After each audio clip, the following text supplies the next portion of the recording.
Hi friends, आज orthogonal trajectories discuss करते हैं। नाम हैवी लग रहा है बट कॉन्सेप्ट बहुत सिंपल है। So let's see. ऑर्थोगोनल का क्या मतलब होता है? Two lines are orthogonal when they are at right angle. ये 90 डिग्री होता है, right? Then we say that this line and this line are orthogonal to each other. अब नाउ हम कर्व की ऑर्थोगोनल होने की बात कर रहे हैं। क्या मतलब हुआ? जैसे कि मान लो एक कर्व मेरा ऐसा है और दूसरा कर्व मान लो ऐसा है। हम कहना चाह रहे हैं कि ये दोनों 90 डिग्री पे कट कर रहे हैं।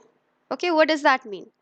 दैट मीन्स कि अगर यहाँ पर इस पॉइंट पे मैं अगर एक टैंजेंट ड्रॉ करती हूँ ऐसा, और इस पॉइंट पे भी अगर मैं टैंजेंट ड्रॉ करती हूँ लेट्स से ऐसे, तो ये दोनों क्या होंगे? 90 डिग्री पे होंगे, क्योंकि ऑर्थोगोनैलिटी का कॉन्सेप्ट क्या है? लाइंस के बीच का है। तो कर्व ऑर्थोगोनली इंटरसेक्ट करते हैं का मतलब है टैंजेंट्स आपस में उस पॉइंट पे जहाँ पे इंटरसेक्ट कर रहे हैं उस पॉइंट पे कर्व्स के टैंजेंट बनाया जाए तो वो 90 डिग्री एंगल पर जो है वो इंटरसेक्ट करते हैं। तो आपको क्या पता है इसके बारे में? मान लीजिए ये पहले लाइन का स्लोप जो है, इस टैंजेंट का स्लोप मान लीजिए m1 है और दूसरे का स्लोप मान लीजिए m2 है। तो हम एज्यूम करें कि आपको ये पता है कि अगर वो दोनों लाइंस ऑर्थोगोनल हैं then m1 into m2 is -1, है ना? ये आपको पता होना चाहिए कि दोनों के स्लोप्स का प्रोडक्ट -1 होता है। अब मान लीजिए ये कर्व आपको पता है। Okay, let's say this curve is some f of x y is equal to 0, मतलब एक्स वाई में कोई रिलेशन है, वो कर्व है। और मान लीजिए ये दूसरा वाला कर्व जो है आपका g of x y is equal to 0। अब दोनों में इस पॉइंट पे आप स्लोप तो निकाल ही सकते हो, राइट? स्लोप कैसे देते हो आप? dy बाई डी एक्स, आपको पता है स्लोप होता है dy बाई डी एक्स। पहले कर्व का slope dy by d x, आप बोल दोगे पहले कर्व का स्लोप है। दूसरे कर्व का slope dy by d x, दूसरे कर्व का, इनका प्रोडक्ट -1 है। सेम बात लिखी again. Okay, but now in terms of dy by d x. Now what? इसका मतलब ये हो गया कि अगर आपको एक कर्व का dy बाई डी एक्स पता है तो आप दूसरे कर्व के लिए क्या करोगे? उसका माइनस टाइम्स रेसिप्रोकल, राइट? दूसरे कर्व का dy बाई डी एक्स आप निकाल लोगे। इससे क्या होगा कि हमें कर्व पता चल जाएगा। ओके, एक एग्जाम्पल लेके देखते हैं। मान लीजिए मैंने ये लिया y is equal to m x. ये क्या चीज़ है? आपको पता है ये लाइन है, राइट? कौन सी लाइन? m को आप चेंज करते जाओ, so many lines passing through origin. Like अगर आपने m इज 1 रखा तो आपको ये लाइन मिल गई y is equal to x. आपने m की वैल्यू हाफ रखी, आपको ये मिल गया line y is equal to x by two, right? आप m की वैल्यू चेंज करते जाओगे, आपको जैसे ये लाइन है y is equal to minus x. So all the line passing through origin, basically this is my family of curves. This is not just a curve. This is family of curves. अब हमें क्या करना है? हमें दूसरा family of curves निकालना है जो इस family of curves के orthogonal हो, है ना? देखते हैं कैसे करेंगे। पहली बात, अभी अभी क्या बात की कि मुझे इसका dy by dx पता होना चाहिए, right? So dy by dx निकालते हैं इसका। dy by dx is equal to m। अब m आ गया तो m तो भाई वेरी कर रहा है ना? हमें इन जनरल चाहिए जो m पर ना डिपेंड करता हो। ओके, तो m को हम एलिमिनेट कर देते हैं। Okay, m is equal to y by x, m is equal to y by x. तो आपका dy by d x m को एलिमिनेट करने के बाद ये आया। What does that mean? That means this represents the dy by d x और the slope of entire family, not just for one line. Okay, क्योंकि आपने m एलिमिनेट कर दिया, पूरे फैमिली ऑफ कर्व्स को ये रिप्रेजेंट कर रहा है। ओके, अब इसका अगर मुझे ऑर्थोगोनल ट्राजेक्टरी निकालना हो तो मैं क्या करूंगी? अभी भी करा कि उसका जो dy बाई डी एक्स होगा इसकी ऑर्थोगोनल ट्राजेक्टरी का नेगेटिव टाइम्स इसका reciprocal. Okay, so -1 upon y by x, -1 upon उस कर्व का dy by d x. So what do you get? -x by y. Next क्या काम करना पड़ेगा? बस सॉल्व कर लेते हैं। ये तो बहुत सिंपल डिफरेंशियल इक्वेशन है, हमने तो कठिन वाले भी किए थोड़े से, राइट? ये वेरिएबल सेपरेबल हो गया तो आप इसको सॉल्व करिए। क्या आंसर आता है? dy by d x is equal to -x by y. Variable separable है तो y dy is equal to -x dx। अब हम इंटीग्रेट कर देते हैं। So what you get? y square by 2 is equal to minus x square by two plus c, या फिर आपके पास आ गया y square plus x square by two is equal to c, या आपको दिख रहा है सर्कल आ गया राइट आपके पास, y square plus x square is equal to two c और कुछ और कांस्टेंट मान लेते हैं स्मॉल सी, है ना. What is this curve? It's a circle right, it's a circle with centre at origin. तो आपको दिख रहा है यहाँ पे देख के आप पता कर सकते हो कि इसका जो है ऑर्थोगोनल ट्रैजेक्टरी जो सर्कल होना चाहिए. जैसे मान लीजिए मैंने एक सर्कल ऐसा ड्रॉ कर दिया, तो इसका मतलब कि हर पॉइंट पे ओके लेट्स से ये वाला पॉइंट है ना, ये लाइन और ये सर्कल इंटरसेक्ट कर रहा है, ये ऑर्थोगोनल है. सर्कल पे टैंजेंट ड्रॉ किया, आपको पता ही हो रेडियस वेक्टर के ऑर्थोगोनल होता है. सर्कल पे कहीं भी आप टैंजेंट ड्रॉ करो वो रेडियस वेक्टर के ऑर्थोगोनल होता है right. So make sense right, हर पॉइंट पे इंटरसेक्शन में आप टैंजेंट ड्रॉ करो वो रेडियस वेक्टर के ऑर्थोगोनल है. सो circle should be the orthogonal trajectory right. अगर मैं मान लो इतना सॉल्व भी नहीं करती, मुझे पता है लाइन की ऑर्थोगोनल ट्रैजेक्टरी क्या होगी, सर्कल होगी. ऑल सच सर्कल्स ओके, जैसे कि यहाँ पे ड्रॉ किया मैंने, जितने भी सर्कल्स आप बना लो जो जिसका सेंटर ओरिजिन पे है वो ओरिजिन से पास होने वाली लाइंस के ऑर्थोगोनल होगा. ठीक है, तो आपको क्या समझ में आया ऑर्थोगोनल ट्रैजेक्टरी फॉर्म करने का सिंपल सा स्टेप. सबसे पहला कि आपको जो भी इक्वेशन है आपके पास कर्व की, उससे आप जो भी आर्बिट्ररी कांस्टेंट है, आर्बिट्ररी कांस्टेंट मतलब उसको आप वेरी करा रहे हो और आपको उस फैमिली के डिफरेंट कर्व्स मिल रहे हैं, उस आर्बिट्ररी कांस्टेंट को आप क्या करते हो, एलिमिनेट कर देते हो. तो आपके पास जो d y by d x आता है वो इन जनरल पूरी फैमिली ऑफ कर्व्स का होता है. दूसरा स्टेप क्या करते हो, आप d y by d x को रिप्लेस कर देते हो, क्योंकि अब आपको ऑर्थोगोनल वाले का d y by d x चाहिए, तो नेगेटिव रेसिप्रोकल ऊपर वाले का. बस इसके बाद जो भी डिफरेंशियल इक्वेशन आती है हम उसको सॉल्व कर लेते हैं. एक और देखें, जैसे कि ये है. अब ये क्या बता रहा है ये इक्वेशन, अगर आपने कोऑर्डिनेट ज्योमेट्री की होगी आपको पता है, this is equation of a circle जिसका सेंटर कहाँ है, ए बी पर है और रेडियस जो है वो रूट के है.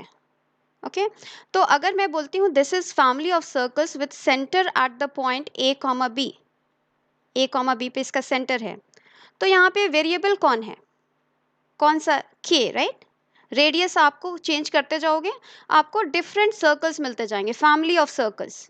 इस रेडियस का ये सर्कल मिला इनफाइनाइटली मैंने, ये पूरा जो है फैमिली ऑफ सर्कल्स है. तो अगर अब मुझे इसकी ऑर्थोगोनल ट्रैजेक्टरी निकालनी हो तो क्या मिलनी चाहिए, आप सोच के बता सकते हो ऑर्थोगोनल ट्रैजेक्टरी क्या होनी चाहिए. जो जो जो बात अभी करी राइट, इस पॉइंट से पास होने वाले सारे लाइंस इसकी ऑर्थोगोनल ट्रैजेक्टरी होंगे, क्योंकि आपको पता है कि ये जो भी इंटरसेक्शन पॉइंट होगा इसका जो टेंजेंट होगा वो हमेशा रेडियस वेक्टर के परपेंडिकुलर होता है. तो जितने भी लाइंस होंगे जो सेंटर से पास होते होंगे वो सारे इसके ऑर्थोगोनल ट्रैजेक्टरीज होने चाहिए. सॉल्व करके देखते हैं कि वही आता है कि नहीं. तो क्या करना चाहिए, फर्स्ट स्टेप इसका d y by d x निकालो. Two x minus a plus two y minus b d y by d x is 0. अब इसमें तो कांस्टेंट के जो हमें एलिमिनेट करना था, देखिए ए और बी को एलिमिनेट नहीं करेंगे क्योंकि ए और बी आपको दिया है कि that is family of circles with centre a and b. Okay so a and b are not your variables. Okay so we are not going to eliminate, we are just going to eliminate my k. Next orthogonal trajectory का d y by d x क्या होगा, orthogonal trajectory का d y by d x निकालना है तो minus times इसका reciprocal. Okay so 1 upon minus x minus a upon y minus b, और क्या आ गया आपके पास y minus b upon x minus a. Solve कर लेते हैं, फिर से वेरिएबल सेपरेबल है ये, so d y upon y minus b is equal to d x upon x minus a. Integrate कर लीजिए both sides, what do you get, log of mod y minus b is equal to log of mod x minus a plus log of c. थोड़ा simplify करिए, mod of y minus b upon c और this is equal to c times x minus a. Okay बाकी constant को अगर आप क्या आता है आपके पास, this is equal to plus और माइनस टाइम्स दैट राइट, जो कि हम c में एडजस्ट कर लेंगे प्लस और माइनस वाली बात. तो आपके पास क्या आ गया y minus b is equal to c x minus a. Okay जो भी माइनस प्लस आना है वो सी के साथ हम एब्जॉर्ब कर लेते हैं. Okay so this is your equation of family of lines with passing through a and b, right. तो इसका मतलब क्या है, ये आ गया आपके पास. ओके अगर ये सेंटर ए बी है तो family of lines passing through a and b. ठीक है, तो इसका मतलब ये नहीं है कि केवल लाइन और सर्कल की बात करेंगे एक दूसरे के ऑर्थोगोनल. कोई भी कर्व आपको दिया गया हो जिसमें वन पैरामीटर होगा उसको आप हमेशा एलिमिनेट कर सकते होंगे, राइट. जैसे ये देखो, लास्ट एग्जांपल देखते हैं. ये क्या है, पैराबोला है, right. Shifted at x is equal to negative a. Depending upon आपका ए पॉजिटिव है कि नेगेटिव है, आपको ये सारे पैराबोलास जितने हैं, ये फैमिली ऑफ पैराबोलास दे रखा है. अब ऑर्थोगोनल ट्रैजेक्टरी निकालना है, क्या करना चाहिए, फिर से सेम काम करते हैं. 2y dy by d x differentiate कर लेते हैं 4, और dy बाई डी एक्स से तो बहुत ही सिंपल आ गया. a को एलिमिनेट करना था, a तो ऐसे ही एलिमिनेट हो गया. ओके ज़रूरी नहीं आपका इतना इजीली एलिमिनेट हो जाए, बट अगर आप देखिए formation of differential equation lecture number 2, उसमें मैंने दिखाया है कि कैसे आप पैरामीटर्स को एलिमिनेट करके डिफरेंशियल इक्वेशन फॉर्म कर सकते हो. Okay if you want you can refer to that. तो ये आ गया. इसके बाद ऑर्थोगोनल ट्राजेक्टरी चाहिए, तो dy बाई डी एक्स क्या आ गया मेरे पास, minus y by two, negative reciprocal इसका. नेक्स्ट इंटीग्रेट कर दो, dy अपॉन y is equal to minus d x by two, या फिर इंटीग्रेट कर देते हैं दोनों side, log mod of y is equal to minus x by two plus log of c. Log को अच्छा कांस्टेंट होता है, अगर मेरे पास लॉग होता है तो नॉर्मली हम log ऑफ c लिख देते हैं सो दैट मेरा थोड़ा सिंप्लीफाइड वे में आ जाए. ओके कांस्टेंट तो हम कुछ भी ले सकते हैं. तो ये क्या आ गया मेरे पास, log y अपॉन c है ना, उधर ले जाओगे डिवाइड हो जाता है, आपको पता है log की property, is equal to minus x by two, या फिर दोनों साइड हम एक्सपोनेंशियल ले लें तो क्या आ गया, modulus of y by c is equal to e to the power minus x by two, और आप c से मल्टीप्लाई कर दो यहाँ पे, या फिर आप सिंपल लिख सकते हो c, फिर से जो प्लस और माइनस साइन आएगा वो आप c के साथ एडजस्ट कर सकते हो.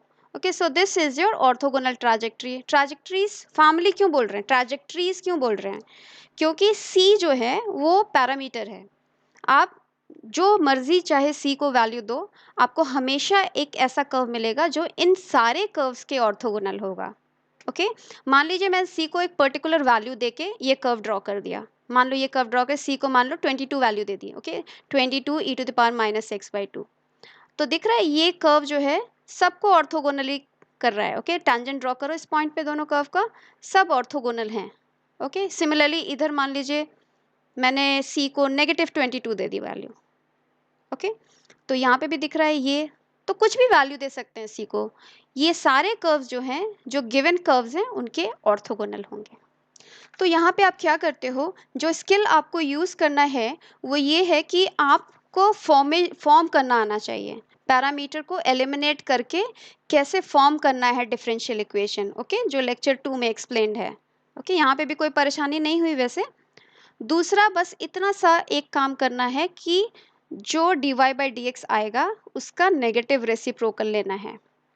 ओके और थर्ड कि जो डिफरेंशियल इक्वेशन आया उसको सॉल्व करना है. That's your orthogonal trajectory. ठीक है, तो अब ये आप चेक कर लीजिए खुद के लिए. ओके ये दोनों एक दूसरे के ऑर्थोगोनल हैं. यहाँ से अगर आप c एलिमिनेट करोगे और फिर ट्राई करोगे ऑर्थोगोनल ट्रैजेक्टरी का, ये आना चाहिए आपके पास. That's an exercise for you.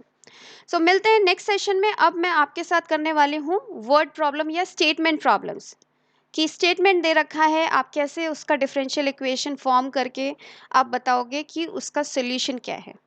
So subscribe and stay tuned. See you, bye bye.